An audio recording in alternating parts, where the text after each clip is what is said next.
சிம்மஸ்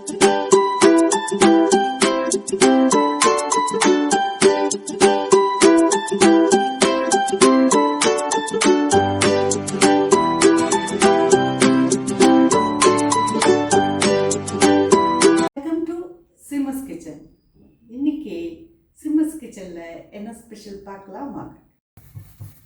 காரசாரமான கத்திரிக்காய் தொக்கு ரெடி ஆகிடுது. இப்போ சர்விங்க்கு போகலாம்.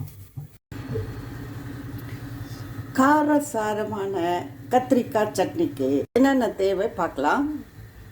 கத்திரிக்காய் 2, வெங்காயம் பெரிய வெங்காயம் 2, பச்சை மிளகாய் உங்களுக்கு விருப்பப்பட்ட காரத்துக்கு தகுந்த மாதிரி சேர்த்துக்கலாம். நான் கொஞ்சம் நிறையவே சேர்த்துருக்கேன். கறிவேப்பிலை கொஞ்சம். இது எல்லாத்தையும் எவ்வளோ தேவைப்படுறதோ அந்த அளவுக்கு புளி உப்பு வெந்நீரில் நினச்சி வச்சுருந்தேன். அதை வடிகட்டி இதில் சேர்த்துட்டு இதில் கத்திரிக்காய் வேகிற வரைக்கும் மூடிட்டு வேக வைக்கலாம். கத்திரிக்காய் வேகச்சு அதுவும் பச்சை மிளகாய் கூட மணக்கிறது வீடு.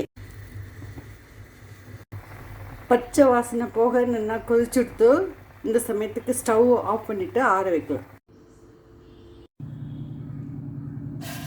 கத்திரிக்காய் வெங்காயம் பச்சை மிளகாய் இதெல்லாம் வதக்கின்ற தண்ணியை வடிகட்டிட்டு கொஞ்சம் அதை அரைச்சி எடுத்துட்டாச்சு.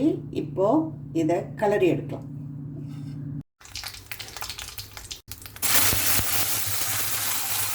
கொஞ்சம் மஞ்சப்பொடி, கொஞ்சம் வெந்தயப்பொடி, வறுத்து பொடிச்ச வெந்தயப்பொடி சேர்த்து நல்லா மிக்ஸ் பண்ணிவிட்டு கிளறி எடுக்கலாம்.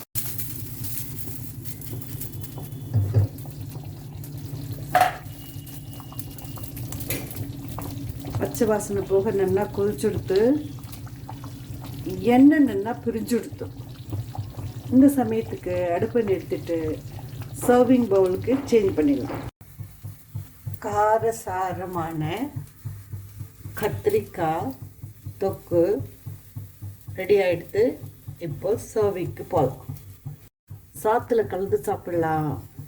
லஞ்ச் பாக்ஸுக்கு சாதம் கலந்து கொடுக்கலாம். தயிர் சாதத்துக்கு ரொம்ப நல்லா இருக்கும். இட்லி தோசை உப்புமாக்கு தொட்டுக்கலாம். ஒரு ஸ்பூன் எடுத்து தயிரில் கலந்து பச்சடி பண்ணலாம். ரெசிபி பிடிச்சிருந்தா லைக் பண்ணுங்கள், ட்ரை பண்ணுங்கள், ஷேர் பண்ணுங்கள், சிம்மஸ் கிச்சனை சப்ஸ்கிரைப் பண்ணுங்கள். நன்றி, வணக்கம்.